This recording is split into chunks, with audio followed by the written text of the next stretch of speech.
And as I look at the sections of these structures embedded in the walls of rocky mountains and subterranean caverns, I can't help but see Tartaria. Sure, I have my bias. I think Dwemer ruins are uglier than Tartaria for sure. The developers of the game were probably referencing concept art that existed for a long time, and this is just their interpretation. It may not be identical to the Lost Kingdom whose ruins we now inhabit, but the concept remains eerily similar.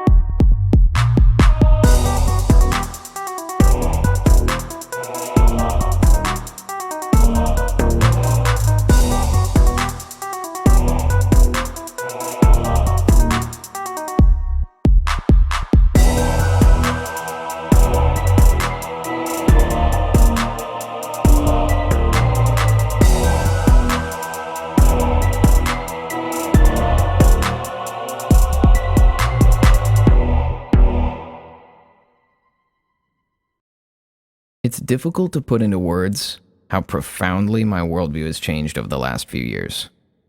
The best way I can think to describe it is like in the movie Iron Giant. If you've seen the film, you probably remember that a giant robot comes crashing down to Earth. He's built out to be this insane destruction machine.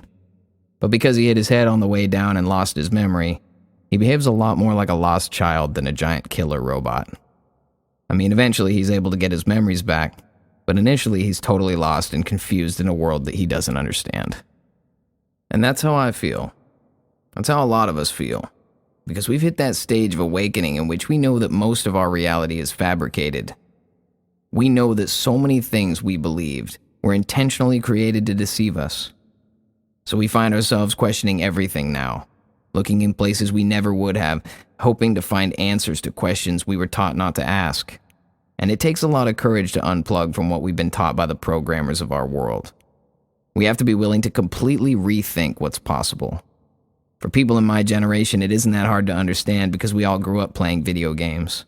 For many of us, it isn't all that out of the ordinary to step out of our reality and enter into worlds that completely throw away all of our preconceived notions. An excellent example in this case would be the Elder Scrolls series, and specifically Skyrim, arguably the most beloved title in Bethesda's development history. And these stories take place in a world completely unlike our own, and yet it's similar in so many ways that we can easily identify with the elements of humanity seen in the cities and towns and people we encounter throughout our playthroughs. At no point while playing Skyrim do we look at a giant or a mammoth and we say those don't exist, because it might not be so wise to do. We learned pretty quick that there could be significant consequences to being close-minded in a game where your success is predicated on learning how to function by a whole new set of principles. Just because the real world says you can't shoot fire out of your hands doesn't mean we don't find it hilariously enjoyable to do it in Skyrim. And what makes a game like this so enjoyable to millions of players around the world is the fact that you get to choose your own destiny and carve out a path of your own. You get to solve mysteries, overcome opposition, and bring about solutions to the troubles in the world around you. I recently began a new playthrough of Skyrim, and I haven't touched the game in years, and I felt the urge to slay some dragons and delve into some dungeons once again. But this time I discovered something I've never seen before in any of the Elder Scrolls games. Or rather, this time I saw something in a whole new light. I'm not even sure how I didn't see it before. Whenever we look closely, we can always find evidence of real-world inspiration in these pieces of entertainment, whether it's film or novels, comics, or video games. In this instance, the Elder Scrolls has a particular type of dungeon that you'll encounter in nearly all of the titles. They're actually my least favorite of them all in terms of playability and fun. I'm speaking, of course, about Dwemer Ruins. And if you haven't played any Elder Scrolls games and these Dwemer are something new to you, I encourage you to watch this video by Fudge Muppet in which he gives a deep dive into the lore and history related to the Dwemer in the Elder Scrolls series. I also just want to give a special thanks to Fudge Muppet, as many of his clips were borrowed to make this video. Just to give you a quick backstory, the Dwemer are an ancient subterranean race of people, sometimes called dwarves or deep elves. They existed in massive cities of exquisite architecture that stretched to the farthest reaches of all the known world. They were incredibly advanced, possessing knowledge of powerful magic and technological wonders. They were the envy of the rest of the world, until one day, when they all mysteriously vanished. And according to the stories you hear and the experiences you have in the game, they really are gone. And all that's left are the vacant halls of their once glorious cities, crumbling ruins now inhabited only by squatters and bugs. And because of the rather undisturbed nature of these ruins, we get to see a good glimpse of just how advanced these people must have been. And as I look at the sections of these structures embedded in the walls of rocky mountains and subterranean caverns, I can't help but see Tartaria. Sure, I have my bias. I think Dwemer ruins are uglier than Tartaria for sure. The developers of the game were probably referencing concept art that existed for a long time, and this is just their interpretation. It may not be identical to the Lost Kingdom whose ruins we now inhabit, but the concept remains eerily similar. In fact, if you visit the Skyrim city of Markarth, you'll notice that much of the ruins are above ground and even intact. Markarth is simply built into the ruins of Nitchanzel, an ancient Dwemer city. The buildings have been repurposed and the town has been reborn. It even has a new name now, but that doesn't change its history. I've now spent quite a bit of time exploring the Dwemer sites in Skyrim. When I look at these places, I can't help but feel like I'm being taunted by a multi-billion-dollar corporation. The way the buildings seamlessly blend into the landscape as if they're just melted into the rock. The huge underground labyrinths that aren't open to the general public. A kingdom of people that mysteriously vanished. It's so obvious to anyone who knows the story so far. It's like an insult in a way that those who control our world sell us back our genetic memories for record profits. Our history is just altered and repurposed. And something about these places just scream familiarity to me. It's as if our DNA is embedded with the memories of a world lost in time. Another famous game series called Assassin's Creed covers this concept in great detail. The idea being that we have genetic memory that ties us to our ancestors and our history. The theory is that we can extract data from the DNA to learn more about ourselves and our past.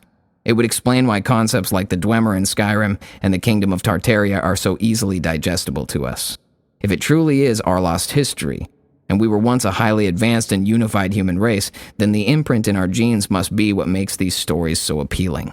No matter how you look at it, something must have inspired the existence of the Dwemer and the Elder Scrolls lore. To me, it's no different than Star Wars. Yeah, everyone loves the famous Millennium Falcon. But did Spielberg really come up with this? Or did he just base it off of something sitting at the bottom of the Baltic Sea? Long time ago in a galaxy far, far away? Who knows? I don't know what's real anymore, but it's things like this deep sea anomaly that make me question everything. For instance, look at this hieroglyph from the Temple of Seti I in Egypt. What do you see here? To me, it looks like a helicopter, some kind of hovercraft like Luke's land speeder, and what looks like a flying saucer with a tail fin. Nothing these people do is original. And I think that's a perfect segue into the next thing I wanted to talk about, which is of course red bricks. This part of my video was directly inspired by the great work and research done by John Levi. I hope to get this footage into his hands sometime soon, as I would love to hear his opinion on what I believe to be really profound evidence to support the Tartaria theory. My father's house was constructed in 1962. It's located in a suburban area not far north of the city of Portland, Oregon. At the time of its construction, it was one of the few houses to exist in this neighborhood, which has changed drastically over the last few years. What you see here are the bricks that comprise the back patio fireplace and the front fascia of the home. They're a special type of reclaimed bricks which are called Navajo. I believe that refers to the color pattern that you see in the bricks. If you have the eyes to see, I'm sure you're thinking what I'm thinking. Those bricks are cooked, and isn't just a single one of them. Nearly all of them are like this, and some of these examples are really remarkable.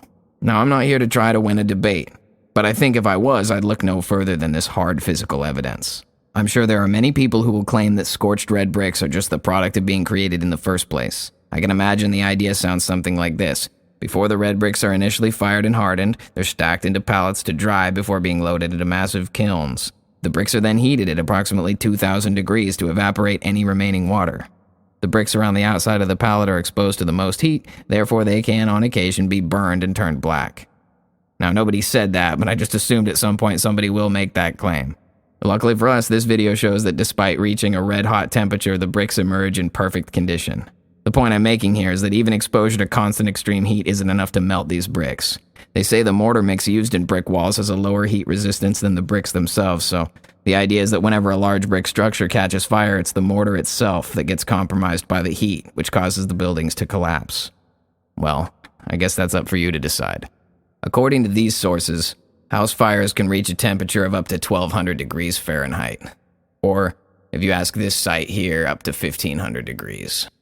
Now that may be enough to compromise the mortar, but that isn't going to give us the result we have here. These bricks are scorched, literally burnt and melted. I don't think I need to say anything else about it. Now here comes my opinion on the whole thing. Obviously, Portland was a city in the old world. Evidently, the area here was covered in post-cataclysm building materials. My guess is that the robber barons of the time organized the reclamation of these old bricks and sold them back to the general public for a profit.